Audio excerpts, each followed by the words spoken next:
Hello everyone, and welcome back to our channel. In the intricate chess game of international finance and geopolitics, a bold and potentially destabilizing move is being contemplated, one that could reshape the very foundations of global economic order. The European Union is inching closer to a landmark decision, leveraging approximately 210 billion euros in frozen Russian assets to secure loans for Ukraine. However, this proposal, far from being a unified Western front, has exposed deep fissures not only within the EU, but also between Brussels and Washington. Adding another layer of complexity, Moscow has retaliated with a legal broadside, filing a massive lawsuit against the securities depository Euroclear for nearly $230 billion.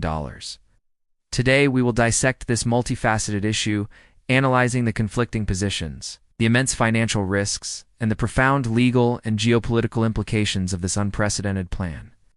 We will explore why the United States is issuing stern warnings, delve into the fractures appearing within the European bloc, and evaluate the potential fallout for the global financial system. The stakes are extraordinarily high. The decisions made in the coming weeks could have repercussions that last for decades. The core of this unfolding drama lies in the European Union's proposal to indefinitely freeze Russian sovereign assets held within its jurisdiction. The plan is not to confiscate the principal amount directly, but to use these immobilized funds. It's primarily held at the Belgium-based securities depository Euroclear as collateral. This would enable the EU to raise substantial loans on the financial markets, with the proceeds directed towards supporting Ukraine's war effort and eventual reconstruction. The idea is to use the interest and profits generated by these frozen assets to service the debt. It's creating a financial lifeline for Kyiv without dipping directly into EU member states' budgets. In theory, this maneuver appears to be a clever way to make Russia pay for the conflict it initiated.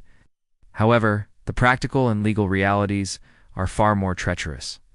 In a significant countermove that escalates the financial conflict, Russia has not remained passive. It has launched a legal challenge, filing a lawsuit that seeks nearly $230 billion in compensation from Euroclear. This legal action is a clear signal from Moscow that it will contest every step of this process, aiming to bog down the EU's plan in a quagmire of international litigation and create a chilling effect for any financial institution involved. In a surprising twist that complicates the narrative of a united Western front, the United States has reportedly adopted a stance of significant caution, actively warning the European Union against proceeding with its plan to touch the frozen Russian assets. This divergence is noteworthy, especially given Washington's consistent leadership in orchestrating economic sanctions against Russia.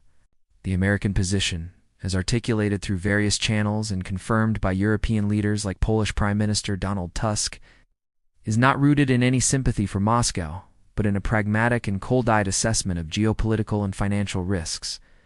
The primary concern from the U.S. perspective is that seizing or even collateralizing these assets could fundamentally alter the dynamics of the conflict in Ukraine. The American administration fears that such an aggressive financial move would be perceived by the Kremlin as a point of no return, effectively eliminating any remaining incentive for Russia to engage in good faith negotiations to end the war.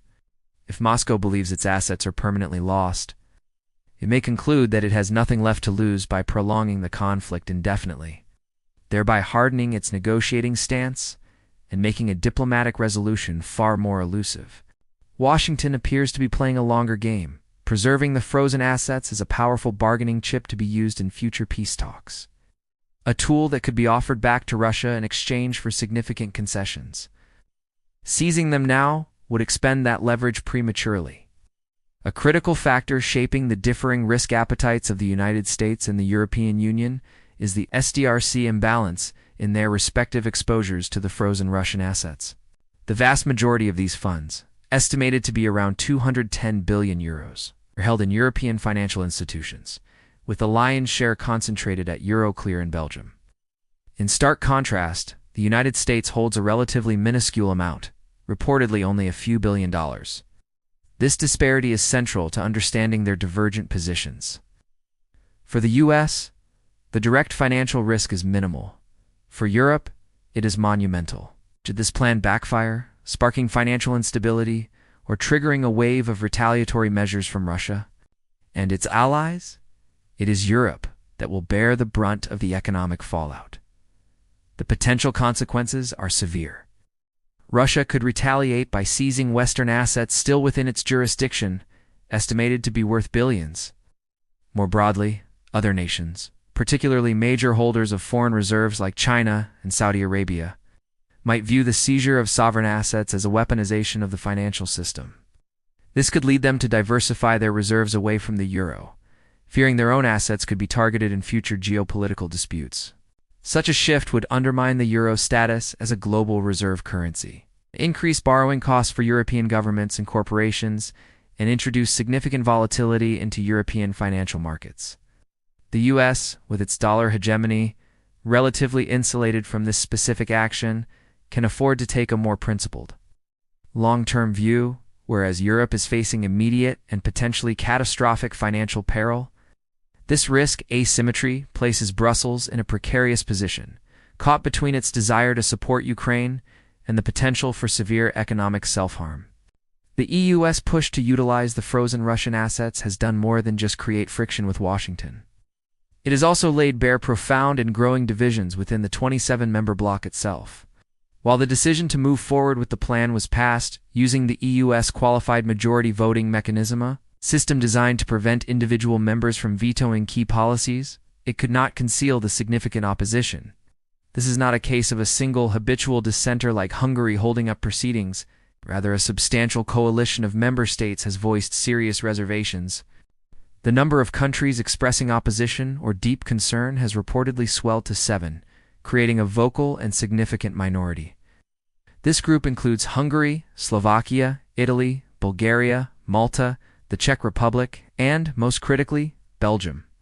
This internal discord highlights the fundamental tension between the EU's collective foreign policy ambitions and the distinct national interests and legal traditions of its member states. The fact that the decision required overriding such a broad swath of opposition suggests that the consensus is fragile at best. And the political fallout from this move could further strain the unity of the European project, especially if the anticipated negative consequences begin to materialize. The reasons for this internal EU opposition are diverse, reflecting a complex tapestry of legal, economic, and political concerns. For countries like Hungary and Slovakia, the opposition is ideological and geopolitical. Their governments have consistently argued against escalating the conflict with Russia, and they view the seizure of assets as a dangerous provocation that crosses a red line. They argue that such a move is not only a violation of fundamental principles of international law regarding sovereign immunity, but also a step that drags the EU closer to direct involvement in the war, a stance their populist governments have strongly resisted. For Belgium, the concerns are far more immediate and pragmatic. As the home of Euroclear, the depository holding the vast majority of the assets, Belgium finds itself at the epicenter of the legal and financial storm. The Belgian government is acutely aware that if the use of these assets is later deemed illegal by international courts, it will be Euroclear, and by extension Belgium, that will face the full force of Russia's retaliatory lawsuits and financial claims. The prospect of being left to handle potentially hundreds of billions of dollars in legal liabilities alone is a terrifying one for Brussels, prompting its intense lobbying for caution and robust legal protections that the current plan may not adequately provide. Other countries, including major economies like Italy, along with Bulgaria and others, are worried about the broader ramifications. Their opposition stems from deep-seated concerns about the legal risks and the dangerous long-term precedent this action would set. They fear that abandoning the principle of sovereign immunity, a cornerstone of the international legal and financial order, for short-term gain would erode trust in the European financial system. This could deter future foreign investment and open the door for other countries to justify similar seizures in future conflicts, ultimately creating a more unpredictable and unstable global economic environment where the rule of law is subordinate to political expediency. In conclusion, the plan to leverage frozen Russian assets represents a high-stakes gamble for the European Union, one fraught with profound risks that are clearly understood in Washington and by a growing number of EU member states. While the moral imperative to support Ukraine is undeniable, the proposed method threatens to unleash a cascade of unintended consequences. It risks prolonging the war by eliminating Russian incentives to negotiate, creating deep and lasting divisions within the Western alliance and potentially triggering a systemic crisis of confidence in the euro and the European financial architecture. The opposition from the United States, rooted in a sober assessment of geopolitical strategy, and the deep divisions within the EU, driven by legitimate legal and economic fears, serve as powerful warnings. Proceeding down this path could establish a dangerous precedent, undermining the very principles of international law and financial stability that have underpinned the global order for decades. As this situation develops, investors and policymakers must watch closely, as the decisions made will not only shape the future of the conflict in Ukraine, but will also define the rules of international finance and the credibility of the West for a generation to come. The potential for a strategic own goal is immense, and the path of caution, though politically more difficult, may ultimately be the wiser course. Thank you for joining us.